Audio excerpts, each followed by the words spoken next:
Boo! Boo! 9 days? Okay, that's my reaction. Now, don't get me wrong. I'm a CM Punk fan. In fact, the second WWE t-shirt I ever got was a CM Punk t-shirt. And I was fully expecting and looking forward to him once again becoming undisputed WWE champion and feuding with Cody. And I was also okay with him taking that title off Sami Zayn, making Sami a transitional champion for this run, hopefully for another run later.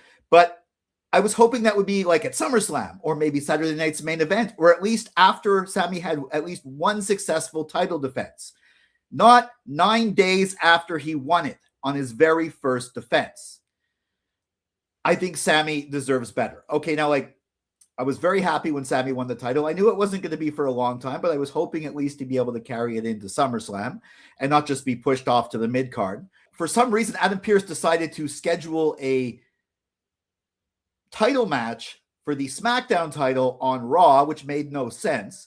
And he had the number one contenders match. I've never cheered for Jey Uso more in my life because I figured, okay, if Cody wins, he's probably going to win the title back. If Jey Uso wins, at least that's Sami's successful title defense. But no, Cody won. And so I was nervously watching Raw and also realizing it was in Chicago. I figured CM Punk would come back. I thought he would come back at the end and sort of look face-to-face with the winner, the champion, what have you. But then Gunther knocked out Cody at the beginning, and I was wondering where they were going with this. But then when Cody was permanently out and he needed a replacement, I'm like, oh, I turned to my brother who was watching this with like, oh, great. It's going to be Punk, and he's going to win. But still, yeah, it was Punk. I thought what actually would have been a better thing would have been to have everything happen as transpired, same thing, but at some point near the very end, Gunther comes in, causes a disqualification, setting up a fatal four-way match for the undisputed WWE title at SummerSlam. Sami Zayn walks in with the championship, but he's defending against Cody Rhodes, CM Punk, and Gunther. Now, that's a night 2 main event. Even with Sami in it, that's a night 2 main event. Also, you get to do Cody and Punk without giving away the singles match. You can save that for WrestleMania. And Punk, I would be perfectly happy if he won that match. It just would have been, something for Sami Zayn, not waiting 14 years to hold the title, to win it once and hold it for 9 days. Like, now, I could be looking at this wrong. Maybe they're just playing hot potato with the championship. Maybe Sami's going to win it back, or Gunther is going to win it on SmackDown, and then maybe Sami on Saturday night's main event, and basically that's going to lead to the fatal four-way match. They could be doing that. It's just the fact that this is, if it was any other people, I would have just assumed that's what they're doing. But the simple fact that this was Sami's first ever world title or even major title win makes it feel rougher, makes it feel like they're just going to push him back to, they gave him, like, made him a transitional champion, give him a little bit of time in the sun, but then push him back to the mid-card.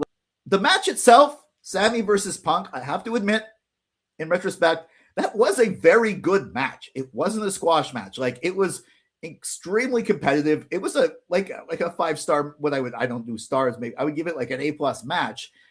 Like, it was really good. Really good for a TV match, actually. Like, they were trading like each other's finishers. Sami did a GTS. He almost won with the Blue Thunder Bomb. If he had done that, I would have lost my mind. And Punk did the the exploder suplex haluva kick into the GTS. At that point, I knew it was over, unless like Gunther ran it. But so it was a really good match.